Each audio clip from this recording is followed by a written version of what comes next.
कोई भी climate system इस बात पर डिपेंड करता है कि उसके कंपोनेंट्स की इंटरेक्शन कैसी है। ये कंपोनेंट्स सब कौन से हैं, जैसे कि इंसोलेशन, उसके बाद प्रेशर, ह्यूमिडिटी, विंड्स, इन सब कंपोनेंट्स की इंटरेक्शन से ही एक क्लाइमेटिक सिस्टम बनता है। अब हमने आज देखना है solar radiations, then heat budget. Albedo को हमने बाद में डिटेल में भी देखना है। अब इसका क्योंकि हीट बजट भी रोल था इसलिए, और इंसुलेशन को भी इम्पैक्ट करता था, तो थोड़ा सा ही आज हमने इसको देखना है बस। सबसे पहले सोलर रेडिएशन, दैट इज़ जिसको हम इंसुलेशन बोलते हैं, वो क्या है?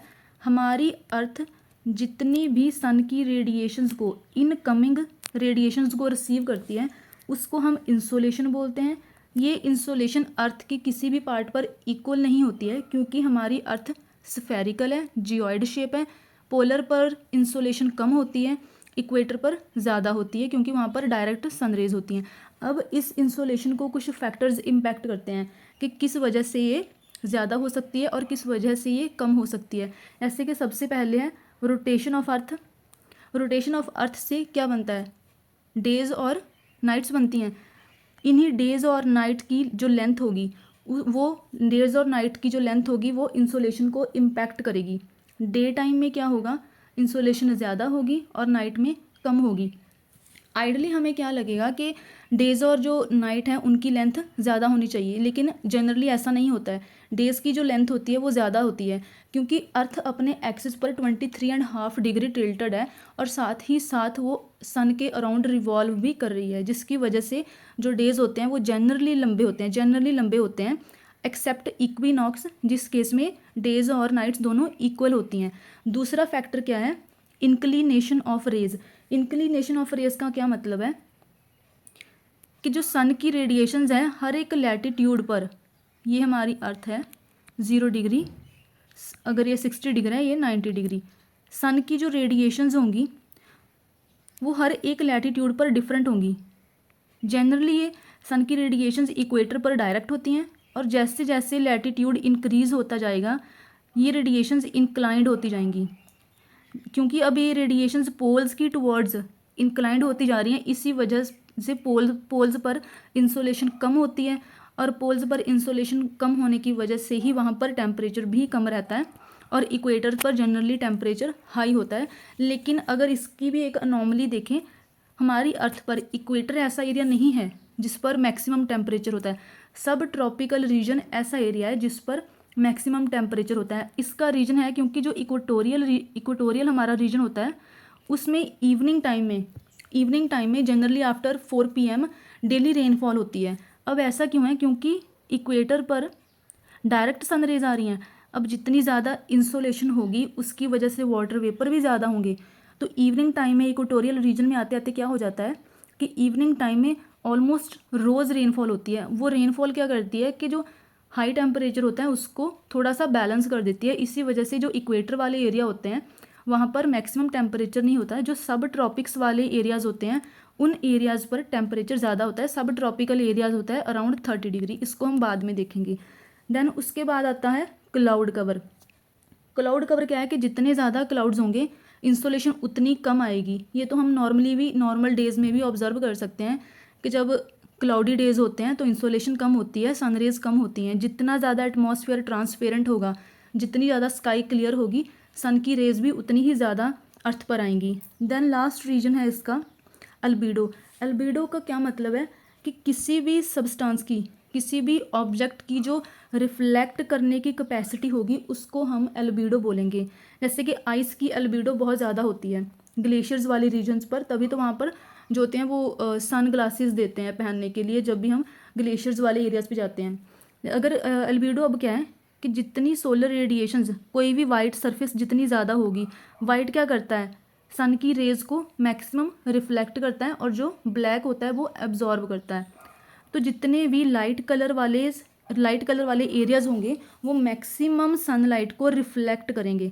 इसी रिफ्लेक्शन कैपेसिटी को हम अल्बीडो बोलते हैं।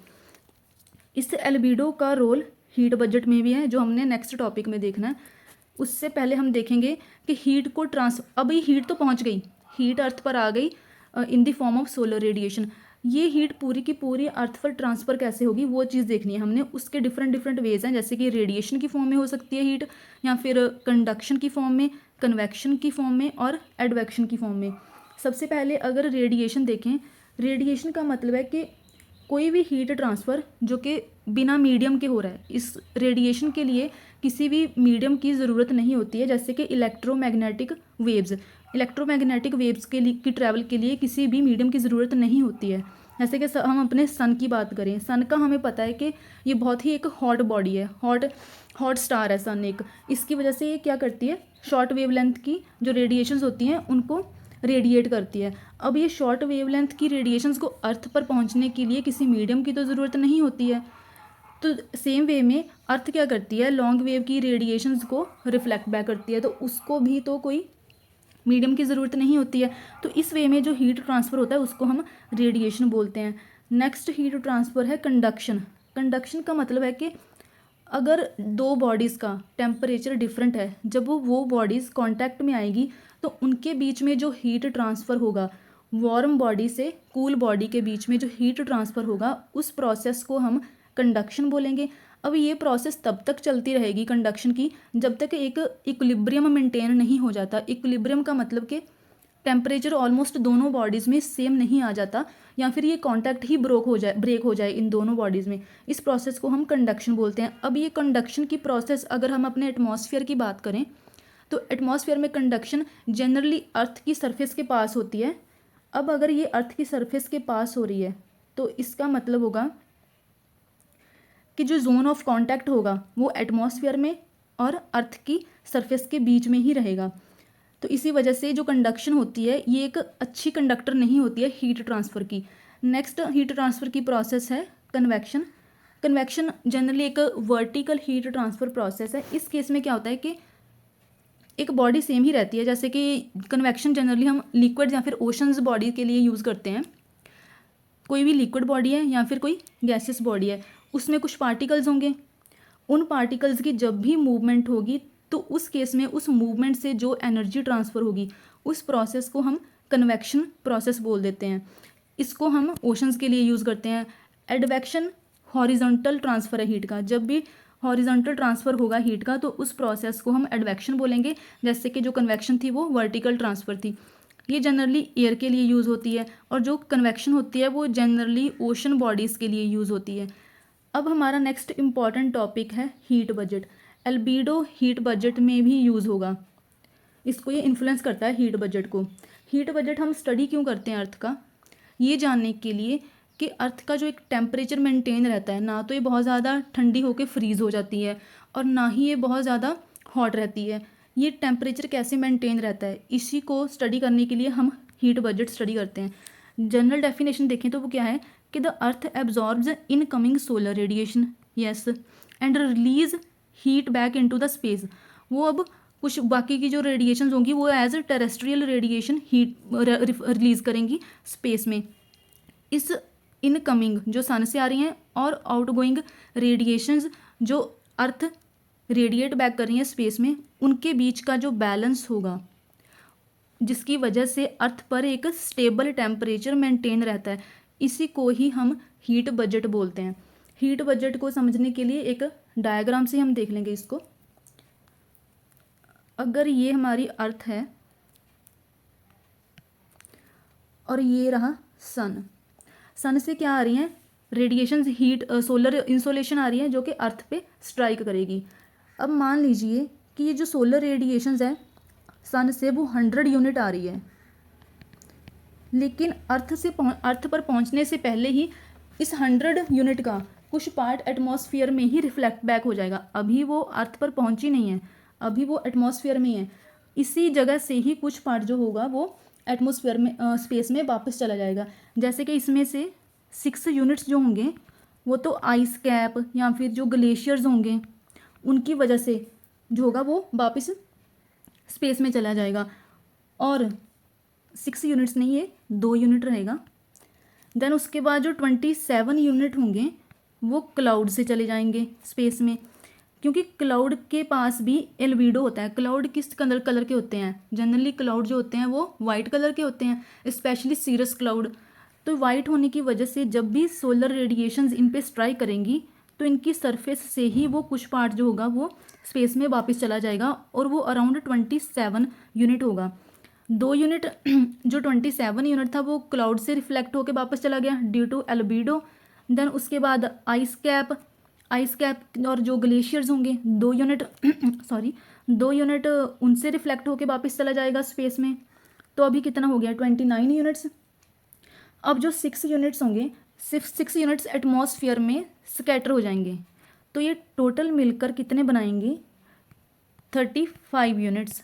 ये 35 यूनिट्स हैं स्कैटरिंग और एल्बीडो की वजह से अर्थ पर पहुंचने से पहले ही रिफ्लेक्ट होके वापस स्पेस में चले गए। अब 100 यूनिट में से 35 चले गए तो बचे कितने 65 यूनिट। ये 65 यूनिट अब अर्थ की ओर ट्रैवल कर रहे हैं, ये 65 यूनिट।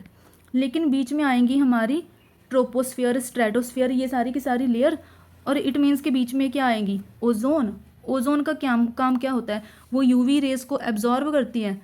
तो ऑलमोस्ट 14 यूनिट जो होंगे 14 यूनिट ओजोन जो होगी वो एब्जॉर्ब कर लेगी। अब 65 में 14 यूनिट चले गए तो बचे कितने 65 में से बचे 51 यूनिट। ये 51 यूनिट होंगे जो अर्थ की सरफेस पर एग्जैक्टली 51 यूनिट ही स्ट्राइक करेंगे। इस 51 यूनिट का कुछ पार्ट होगा अर्थ एब्जॉर्ब करेगी। अर्थ एब्जॉर्ब करने का मतलब है कि एटमॉस्फेयर में जो ग्रीन हाउस गैसेज होंगी वो एब्जॉर्ब करेंगी, और जो कुछ पार्ट होगा इस 51 में अगेन रिफ्लेक्ट होकर स्पेस में चला जाएगा। तो इस 51 में से जो 17 यूनिट होंगे डायरेक्टली स्पेस में अगेन रिफ्लेक्ट हो जाएंगे। अब बचे जो 34 यूनिट हैं, जो 34 यूनिट बच गए, अब एटमॉस्फेयर में कुछ ग्रीन हाउसेस गैसेज भी हैं। इन 34 यूनिट को ये ग्रीन हाउस गैसेज ट्रैप कर लेंगी। इन 34 यूनिट्स की वजह से ही हमारी जो अर्थ होगी वो ज़्यादा ठंडी नहीं होगी, क्योंकि अगर सारी की सारी इनकमिंग सोलर रेडिएशन रिफ्लेक्ट होकर स्पेस में चली जाएगी तो तब तो हमारी जो अर्थ होगी वो बहुत ज़्यादा ठंडी हो जाएगी। और अगेन अगर देखें, अगर हम बहुत ज़्यादा ग्रीन हाउस गैसेज हुई तो वो क्या करेंगी, और मैक्सिमम यूनिट जो होंगे उनको एब्जॉर्ब करेंगी, उनको ट्रैप करेंगी, जो अर्थ टेरेस्ट्रियल रेडिएशंस को रिफ्लेक्ट करेंगी टुवर्ड्स द स्पेस। अगर ग्रीन हाउस गैसेस बहुत ज़्यादा हो गई तो वो क्या करेंगी, अब तो ये 34 यूनिट्स एब्जॉर्ब कर रही हैं, 34 यूनिट्स को ट्रैप कर रही हैं, लेकिन अगर इनकी अमाउंट इंक्रीज़ होती रहेगी तो ये 34 यूनिट इंक्रीज़ होते रहेंगे, जिसकी वजह से हमारा अर्थ का टेम्परेचर इंक्रीज़ होता रहेगा, जो फर्दर ग्लोबल वार्मिंग में कंट्रीब्यूट करेगा। हमने पहले भी देखा था कि जो ग्रीन हाउस गैसेस की जो अमाउंट थी स्पेशली कार्बन डाइऑक्साइड की वो 0.03% थी। इंडस्ट्रियल रेवोल्यूशन के बाद प्रेजेंटली इसकी अमाउंट जो है वो 0.4% हो चुकी है। ये एक मेजर ग्रीन हाउस गैस है। तो इसी वजह से ही इन गैसेस को, ग्रीन हाउस गैसेस की जो अमाउंट होती है, अर्थ का टेम्परेचर, अर्थ का जो हीट बजट है वो मेंटेन रहे, इसीलिए ही ग्रीन हाउस गैसेस की जो अमाउंट है इनको कम करने के लिए बोला जाता है। So this is all for today. Thank you.